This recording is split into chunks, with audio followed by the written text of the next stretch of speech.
pour l'Afrique de M. Jean-Louis Borloo, ancien ministre d'État français, est organisé, Mme Massina l'a dit tout à l'heure, par la Société d'énergie, le Club Convergence Plurielle et en partenariat avec la société Eiffage. M. Yves Diego, ancien ministre de la République française et député du 3e arrondissement de la ville de Paris, nous présentera les orientations, les enjeux et les perspectives d'action concrète du projet Lumière pour tous de la Fondation Énergie pour l'Afrique. Je voudrais tout simplement préciser que cet événement n'aurait pu être possible sans le soutien financier de nos amis Eiffage, représentés ici par la directrice Énergie de Paris et par M. Gérard Sénac, directeur général d'Eiffage Sénégal. Je leur exprime au nom de tous notre profonde gratitude. Notre gratitude s'étend à tous ceux qui ont aussi mis leur talent et leurs compétences pour permettre dans des délais très courts la réalisation de cet événement. Cet événement revêt pour nous, Convergence Plurielle, une particularité parce qu'il se déroule le 3 octobre de l'an 2015, le jour anniversaire du Club Convergence Plurielle. Nous sommes nés il y a exactement 5 ans. C'est un instrument au service de la réflexion. Un club qui se définit comme une force de proposition et d'initiative et qui particulièrement est un lieu de mutualisation de compétences diverses et complémentaires. Du fait de son ambition, nous avons décidé avec vous, nous avions l'intention d'inviter tout le monde à la perspective de la COP21 et dans la perspective très proche donc de cette conférence des 5 et 6, d'inviter tout le monde à travailler avec nous sur comment mobiliser et énoncer des solutions pérennes aux problèmes qui nous interpellent au plus haut niveau et qui nous projettent dans des défis majeurs auxquels nous devons faire face. Travailler sur la base de ceci. Comment faire face aux profondes mutations qui s'opèrent dans le monde au plan climatique et de la préservation de notre milieu de vie? Comment faire pour assumer notre destin au cours des prochaines décennies et basculer dans l'émergence économique et sociale, mais aussi saisir l'opportunité de la COP21 pour voir quelle attitude avoir face à un système international de plus en plus inadapté à la dimension mondiale des problèmes, aux aspirations de nouveaux États et aux besoins des peuples. Une fois le devoir d'inventaire satisfait, les solutions suggérées, nous veillerons ensemble à ce qu'elles soient injectées dans le circuit des champs publics et privés. Mesdames et messieurs, avant-hier, nous avons vu la naissance d'un cyclone à partir de la pointe de Fouettreli qui a ravagé une partie de la côte des Almadies et qui a fait un retour à partir du port. Les photos sont là. Nous vivons de plus en plus tous les ans d'énormes problèmes sur nos côtes, des zones de Tiaroy, de Barnier, de Copenhague, pour ne pas retenir sur le reste. C'était tout juste pour dire que les signaux sont là, mais les signaux sont aussi optimistes, parce que M. Jean-Louis Borloo a l'habitude de dire que l'Afrique pourrait être la chance du monde. J'y crois parce qu'il confirme le propos d'un homme de science que nous connaissons tous, le professeur Cheikh Anta Diop, qui disait dans ses écrits que le 21e siècle serait le siècle de l'Afrique. Alors je voudrais inviter tout le monde, tous ceux qui sont ici présents, tous ceux qui seront présents les 5 et 6, à faire de sorte qu'une seule idée triomphe. Cette idée, elle est bonne, elle est mauvaise. Je la propose. C'est l'Afrique, énergie des peuples, pour le confort des peuples. Et je ne vous quitterai pas sans au préalable avoir une aimable pensée pour nos amis qui n'ont pas pu rejoindre l'équipe, et particulièrement à nos amis et frères du Burkina Faso qui sont retenus pour les raisons que vous savez. Eiffage, pour ceux qui connaissent moins bien, c'est un grand maître d'ouvrage en infrastructure et ouvrages complexes de tout type. Routes, génie civil, ponts, grands bâtiments compliqués, infrastructures terrestres ou maritimes. y compris le modèle financement. Et ça, c'est probablement ce qu'on connaît moins, et c'est ce qu'on est en train d'essayer de développer pour l'énergie, puisque pour des raisons de difficultés budgétaires dans les États européens, il y a une quinzaine d'années, les grands groupes de construction se sont mis à développer des systèmes où en fait ils assuraient le financement pour que l'État n'ait pas à dépenser d'argent et où ils amortissaient leur investissement d'une façon qu'on va appeler locative au sens large. Tous les modèles existent à peu près, du péage à la location, avec des systèmes mixtes, et je pense qu'on peut encore innover sur le sujet. Donc Eiffage, avec les autres groupes du type de Vinci, fait partie des spécialistes dans ce domaine. Donc l'énergie, on y était déjà beaucoup, puisqu'on est extrêmement impliqué dans tout ce qui est infrastructure nucléaire en France, mais aussi travaux, je dirais, en tant que prestataire sur des ouvrages complexes, sur un certain nombre de centrales, y compris clés en main de petite taille. La stratégie de notre président, et la raison pour laquelle il m'a demandé de développer ce sujet, c'est de penser qu'aujourd'hui, l'énergie est l'avenir du monde et de l'Afrique en particulier. Donc Eiffage, présent dans l'énergie en France, souhaite redévelopper cette présence à l'export, et d'abord en Afrique. Pour des raisons historiques, le groupe étant très présent au Sénégal, il nous a paru assez normal de soutenir cette conférence en travaillant avec Abdou ici pour je dirais, lancer cette nouvelle stratégie. Donc bien sûr, c'est autour de la transition énergétique, même si à la fois en tant qu'acteur économique qui malheureusement doit gagner sa vie à la fin du mois, et pour des raisons pragmatiques, on pense que dans un premier temps, le bon pari est probablement l'hybride, c'est-à-dire de faire du renouvelable avec peut-être à côté du thermique le plus propre possible, puisqu'aujourd'hui l'une des difficultés du renouvelable est dans certains cas, par exemple le soleil, son intermittence, malheureusement il fait nuit quand même la moitié du temps, et dans d'autres cas encore son aspect coûteux en termes d'investissement. Voilà. Après, à titre personnel, je crois, et c'est pour ça que j'ai rejoint le groupe, que c'est si les acteurs économiques et les entreprises se saisissent de ce sujet-là, arrivent à gagner raisonnablement leur vie, qu'on fera vraiment le changement de modèle énergétique au niveau de la planète, et que l'Afrique, qui pour plein de raisons, comme vous le disiez, sera malheureusement la première victime des changements climatiques, peut être un modèle pour le reste du monde dans ce domaine. Nous avons pris l'initiative d'organiser avec Energy Sénégal et le Club Convergence Plurielle une conférence africaine sur le thème environnement et indépendance énergétique, partenariat public-privé pour le développement et la promotion des énergies renouvelables en Afrique. Cette conférence a été possible parce que le président Macky Sall, en sa qualité de président du Conseil d'orientation des présidents et chefs de gouvernement du NEPAD, et en sa qualité de président en exercice de la CEDEAO, a considéré qu'on ne peut pas promouvoir une politique de développement dans nos pays si on ne faisait pas occuper une place majeure et jouer un rôle de premier plan au secteur privé et à la société civile. C'est pourquoi il a décidé de soutenir, de parrainer et de soutenir notre initiative d'organisation de cette conférence pour nous donner l'occasion de construire un discours africain du secteur privé et de la société civile en direction de la COP 21, qui aura lieu au mois de décembre à Paris et qui assurément va marquer un tournant dans la vie de la communauté internationale et dans les politiques énergétiques à l'échelle internationale.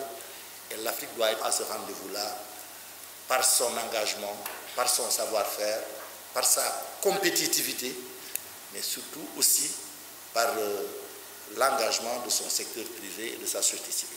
Mais en matière de politique environnementale, l'organisation qui aujourd'hui fait référence en Afrique dans ce domaine-là, au titre de la société civile, c'est bien Enda Energy, représenté ici par son directeur, M. Sékou Sarr. Sékou nous a soutenus en mettant son expérience, ses réseaux, son savoir-faire et son professionnalisme au service de cette activité. C'est l'occasion, lui aussi, de lui dire ce mot avec beaucoup de force.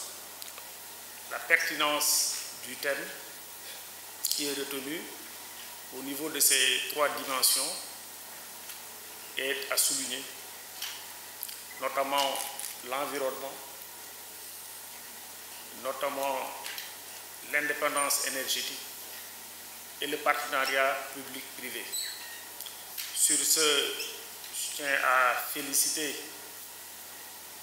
les initiateurs de cette importante manifestation, à savoir d'énergie et le club Convergence Plurielle.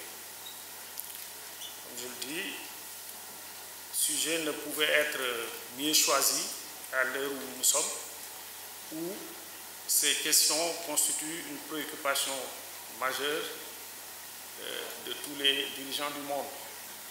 En témoigne aujourd'hui le nombre de conférences, de forats, de rencontres de toutes sortes qui se tiennent au niveau international, où les experts sont appelés à réfléchir sur ces questions. Je pense que la préservation de l'environnement constitue une préoccupation majeure pour tout le monde du fait des différentes agressions que notre environnement subit et qui pourraient en arriver à complètement une destruction de notre planète. Donc il est plus que temps que l'on déploie les stratégies, parce que beaucoup de stratégies ont été élaborées à ce niveau-là. Il faudrait donc que l'on passe davantage à la mise en œuvre de ces stratégies afin de préserver notre environnement. L'indépendance énergétique également, c'est un corollaire de cette première question, de cette première problématique. Je pense qu'aujourd'hui, c'est une question aussi débattue partout. La tyrannie aujourd'hui des énergies fossiles devient insupportable. Nous libérer de ce joug, je pense, devient une préoccupation plus qu'impérieuse. La troisième dimension du sujet, c'est le partenariat public-privé. Là également, je pense que c'est une vérité de palissade, c'est de dire qu'aujourd'hui, nos États, surtout africains, ont d'énormes problèmes budgétaires qui font que les stratégies et plans de développement et autres politiques peinent à être déployés si on se tient simplement aux ressources publiques. D'où la pertinence de mettre à profit le privé pour pouvoir financer toutes ces politiques. Donc je pense que je ne vais pas trop m'épancher sur ces questions-là. Chez le conférencier qui nous en parlera et surtout les autres sessions qui vont venir. Ce qui m'amène donc à passer la parole à M. Yves Diego, qui est notre conférencier du jour, ancien ministre français, député de du 3e arrondissement de Paris, vice-président de l'association Énergie pour l'Afrique de M. Jean-Louis Borloo. Je vous passe la parole, M. Yves. Le sujet qui nous rassemble aujourd'hui est le sujet majeur de l'avenir de l'humanité. Et que sans doute jamais dans l'histoire de l'humanité, depuis que l'homme est sur Terre, il n'a eu d'enjeux aussi importants pour son avenir. Je crois qu'il faut qu'on mesure bien que nous vivons dans un monde, et ce 21e siècle est un siècle d'accélération de l'histoire. Et c'est le premier élément qui motive Jean-Louis Borloo et celles et ceux qui l'ont rejoint dans la fondation, c'est que cette accélération de l'histoire met les grands pays, et en particulier l'Afrique, et les grands pays d'Afrique devant le défi de la démographie. Et personne ne mesure assez, en tout cas pas vu de l'Europe, combien il est extraordinairement complexe pour les pays que vous représentez, les uns et les autres, de faire face à cette croissance démographique gigantesque qui contraint la gestion publique, l'organisation des sociétés pour que tout ceci se fasse dans des conditions qui soient acceptables. Les simples chiffres de la multiplication par 4 ou par 5 en quelques décennies de la population africaine sont une réalité qui vous contraignent et qui mobilisent évidemment les moyens. D'où, face à cette réalité, la réflexion de Jean-Louis Borloo en disant « mais si on veut aider le continent africain à accéder à l'énergie, parce que l'énergie est le préalable de tout. Il n'y a pas de santé sans énergie, il n'y a pas d'éducation sans énergie, je dirais même qu'il n'y a pas de liberté sans énergie. Jean-Louis Borloo dit souvent, et je reprends volontiers ses propos, c'est que l'obscurité et l'obscurantisme ont la même racine. Et que sans lumière, il n'y a pas cette révélation de la liberté qui est nécessaire aux hommes pour vivre dans ce XXIe siècle. Il y a donc dans ce préalable d'accès à l'énergie évidemment un enjeu majeur, et un enjeu majeur sur lequel l'Afrique fait des efforts considérables qu'il faut saluer, mais qui doivent être accélérés et qui peuvent être accélérés pour peu qu'on sache, comme vous le faites aujourd'hui, cher ministre Abdou et cher président de l'association Convergence Plurielle, en mobilisant toutes les forces. Ce n'est pas seulement les gouvernements, ce n'est pas seulement les institutions qui pourront réussir, il faut que ce soit la société, les entreprises, les acteurs civils qui se mettent en mouvement pour y arriver. L'idée de Jean-Louis Borloo, elle est au fond assez simple, elle consiste à dire que quand on regarde l'histoire de l'accès à l'énergie des grands continents du monde, ça ne s'est jamais fait sans un apport public. Aujourd'hui, l'Afrique n'est qu'à 25% d'accès à l'énergie. Il a tiré une idée en disant « mais on peut peut-être aider les dirigeants, les acteurs de l'Afrique à faire deux choses. D'abord, à aller mobiliser les sommes nécessaires pour accélérer l'accès à l'énergie de l'Afrique. Et on pense aujourd'hui qu'en quelques années, en 10 ou 15 ans maximum, on peut passer de 25 à 90%, voire 100% d'accès à l'énergie, ce qui est évidemment majeur.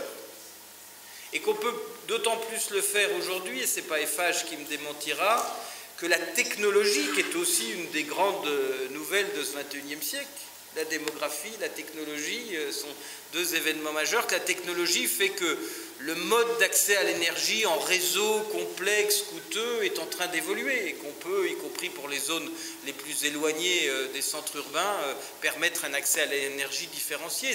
La technologie est là, elle est à nos pieds. Donc l'idée de Jean-Louis Borloo, c'est de dire il faut, pour que ça fonctionne, mobiliser des moyens raisonnables dans un outil partagé, dans un outil géré par l'Afrique, géré par les Africains, qui puisse être la plateforme de mixage des financements et d'accélération des projets. C'est ça son idée.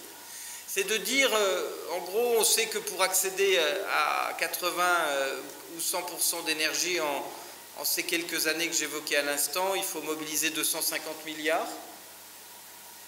Qu'en gros, sur ces 250 milliards, je parle en euros, sur ces 250 milliards, s'il y avait 50 milliards d'aides publiques, ce serait un levier formidable pour déclencher le reste. Et dans les débats que vous aurez à travers ces conférences, dans l'expertise qui est celle de la société Eiffage, on voit comment effectivement le préfinancement, les concessions permettent de mobiliser l'argent des entreprises, des grandes entreprises, mais il manque toujours la petite part qui est le déclencheur. Et donc l'idée d'énergie pour l'Afrique, c'est à travers une agence gérée par les pays et par les responsables politiques de l'ensemble du continent, accueillir ces financements dans cette agence, en toute transparence, en toute sécurité pour tous, les financements publics, internationaux, européens d'abord, mais internationaux, les financements privés, il y a de grands donateurs dans le monde qui veulent aussi participer à cet effort, et que cette source de financement rassemblée puisse venir déclencher partout sur le continent les projets. Pourquoi partout sur le continent? Parce qu'il faut évidemment éviter dans les années qui viennent qu'il n'y ait des concurrences qui déséquilibrent encore plus l'Afrique. On voit bien aujourd'hui que les zones, les villes qui ont l'énergie attirent des populations, qui a un déséquilibre territorial qui est terrible pour un certain nombre de lieux en Afrique, et qu'il faut faire cet effort massif, collectif et global pour réussir à faire que les populations de tel pays ou de telle contrée plus éloignée, pour accéder à l'énergie, n'aient pas qu'une perspective, c'est celle de migrer, évidemment. Parce que le déséquilibre, il est terrible. Quand on voit les chiffres mondiaux, quand on sait que la population mondiale, dans sa croissance globale, croît à 45% dans des bidonvilles, on se dit que l'humanité est en train aussi de déséquilibrer son modèle de vie et son modèle d'équilibre territorial à cause de ça. Donc il faut avoir une action globale, il faut avoir un projet qui puisse être partagé par tous les pays, il faut avoir un outil, c'est cette agence que j'évoque à l'instant, qui puisse à la fois stocker les financements et puis avoir le minimum d'expertise pour valider les projets dans des processus simples. Ça me permet, à travers vous et à travers les représentants du gouvernement qui sont là, de le saluer, que le président Macky Sall a été un des moteurs de cette mobilisation des chefs d'État africains sur ce sujet, pour dire oui, il faut cet outil. Il nous faut un outil d'accélération, d'accès au financement pour que l'énergie soit le sujet majeur et prioritaire du développement de l'Afrique. À travers ça, des décisions ont été prises sur le principe de créer cette agence, et aujourd'hui nous sommes dans une étape fondatrice. C'est que soit ça reste une belle idée et qu'au fond on reste dans le discours, soit les entreprises, les acteurs, la société civile s'en emparent et ça devient une réalité. Et ça devient une réalité pas dans un an, pas dans 10 ans, parce que je crois que le débat et que le défi des dirigeants d'aujourd'hui, c'est que nous n'avons plus le temps d'attendre. C'est que tout trimestre perdu est un trimestre de recul, de retard, de déséquilibre, qu'il y a une urgence absolue à pouvoir mettre en œuvre les dispositifs, et que la perspective des 8 ou 10 ans pour faire exploser l'accès à l'énergie de l'Afrique est une perspective qui doit débuter en janvier 2016 au plus tard. Il y a deux mots qui sont importants fondamentalement dans cette thématique. C'est l'indépendance énergétique, c'est l'innovation en matière de débat énergétique en Afrique, mais c'est aussi le partenariat privé-société civile. Quand on parle de partenariat public-privé, la vocation c'est souvent macro. C'est des types de partenariats entre les grandes institutions étatiques, entre les grandes institutions privées et les États. Aujourd'hui, on s'est rendu compte, en matière d'accès à l'énergie, qu'il faut repenser les choses. Et repenser les choses veut dire qu'il ne faut pas uniquement se limiter en matière de développement énergétique à la mise en place des infrastructures énergétiques, mais aussi penser à la demande. Parce qu'on est dans un contexte de pays pauvres. On peut mettre énormément d'infrastructures énergétiques centralisées, mais au finish, il n'y a pas d'accès. Et c'est ce qu'on a vu dans les pays africains, notamment en milieu rural, où vous avez des villages qui sont couverts par le réseau, mais il n'y a pas d'accès. Le taux d'accès, c'est 8% dans certains pays, dans d'autres, c'est autour, les pays les plus évolués, c'est autour de 15, 20, 30% maximum dans les pays en Afrique subsaharienne. Donc il faut changer l'approche, changer la démarche pour accélérer l'accès, comme vous l'avez si bien dit, pour justement assurer cette transition énergétique qui s'impose dans un contexte de changement climatique. Et c'est pour cela que je tiens à féliciter cette initiative de Jean-Louis Borloo, mais c'est une initiative additionnelle. Parce que depuis le lancement du C4All, de l'accès à l'énergie durable pour tous à travers le monde, il y a énormément d'initiatives de fonds qui sont lancées. Mais sur la pratique, rien ne se passe sur le terrain. Or, l'urgence, c'est dans l'action. Et cela m'amène à poser deux questions. La première question, c'est le positionnement qu'il a dit par rapport aux aspects institutionnels, ce qui existe déjà. Est-ce que la Fondation vient pour améliorer ce qui existe, pour leur permettre d'être plus efficaces, ou est-ce que c'est pour faire une institution de plus? L'autre question, c'est dans le positionnement, c'est par rapport au départ de l'initiative. Vous avez parlé de Cancun ou d'Urban, quand l'initiative, le débat avait commencé. Aujourd'hui, les pays sont ont signé des contributions prévues, déterminées au niveau national, les CPDN, dans le cadre des changements climatiques. Est-ce que le positionnement de cette initiative va dans le sens pour prendre en charge la problématique de l'énergie posée dans les CPDN des pays? Et une dernière question serait de dire, très simplement, quels sont les 3 types de valeurs ajoutées que vous considérez que la Fondation Borloo amène dans le contexte pour changer réellement le déroulement des choses? Voilà les 3 questions que j'avais, Monsieur le ministre, et je vous remercie très sincèrement de nous avoir donné cette opportunité de partager par rapport à cette initiative. Je vous remercie. On était venu donc vraiment recueillir ou bien être briefé sur les détails de la Fondation Jean-Luc Borloo. Certes, à niveau personnel, tout un chacun a des informations, mais peut-être dans la salle, l'information n'était pas homogène. Donc on était venu avec des grandes attentes en nous disant, voici ce que nous avons fait, voici les contrats qu'on a eu avec les États, et voici ce que nous comptons faire. Malheureusement, ce qui est ressorti ici, certes, c'est intéressant, mais je vois en tant que privé que c'est dans le général qu'on a campé. Nous, secteur privé sénégalais, pour qu'on puisse aller en partenariat avec vous, ce qui est indispensable et nécessaire, car nous détenons l'aspect socio-économique, sociologique, et pour assurer donc pleinement les installations qui seront faites en Afrique, nous sommes obligés donc de jouer notre part du jeu. Et un développement durable donc s'appuie sur le local.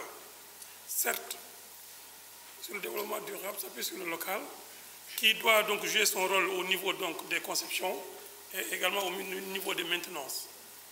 Également au niveau du renforcement des capacités pour tous les acteurs qui participent à la chaîne de valeur de l'éducation. Je veux dire par là les institutions publiques, les agences de financement, les communautés. Donc nous sommes sur le terrain, nous sommes les relais. Donc nous aimerions bien avoir des trucs assez détaillés ou bien précis sur la Fondation Borloo. Comment vous comptez faire pour récolter toute cette manne d'argent? Avez-vous déjà eu des contrats ou bien des accords de principe avec nos États? Donc vraiment, nous souhaitons avoir des détails sur ça pour qu'on puisse se positionner. Merci beaucoup. Moi, j'ai juste quelques petites questions sur la plateforme. Je pense que globalement, tout le monde apprécie la pertinence qu'il y ait une plateforme qui puisse être une plateforme qui mobilise en fait les financements pour pouvoir garantir le financement de ces investissements qui sont assez lourds. C'est vrai que c'est des investissements qui sont assez lourds parce que pour l'Afrique, ce n'est pas seulement de l'énergie propre, mais c'est avant tout d'abord l'énergie. Ensuite, et nous souhaitons qu'elle soit propre, donc c'est vraiment dire des investissements assez conséquents. Je voudrais savoir en réalité quelle place, du point de vue institutionnel, cette plateforme devrait occuper au sein de l'échiquier continental ou international. J'ai eu à lire ça et là quelques interviews de ce Jean-Louis Borloo, ce Jeune Afrique et tout. Je n'ai pas encore compris, est-ce que la plateforme sera une institution parallèle à l'Union africaine parce qu'elle se veut continentale. Elle sera une agence de développement au même titre que la Banque africaine de développement. À ce niveau, je pense qu'il y a des questions personnelles que j'ai. Je pense que ce serait intéressant qu'on puisse voir un peu quelle place cette plateforme pourra occuper. Également, la plateforme sera une plateforme donc, qui accueille des financements, mais donc ce sera une structure qui va faciliter le financement des investissements dans différents pays, où la plateforme elle-même va mettre en place un programme continental qu'elle va elle-même essayer de dérouler en rapport avec les pays.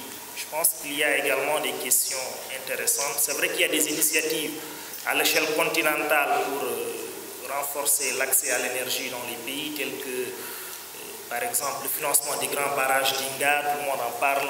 On se dit que c'est quelque chose qui pourrait, en tout cas, renforcer l'autonomisation de l'électricité, en tout cas de l'accès à l'électricité dans certains pays, particulièrement d'Afrique centrale et australe, et même peut-être une partie de l'Afrique de l'Ouest.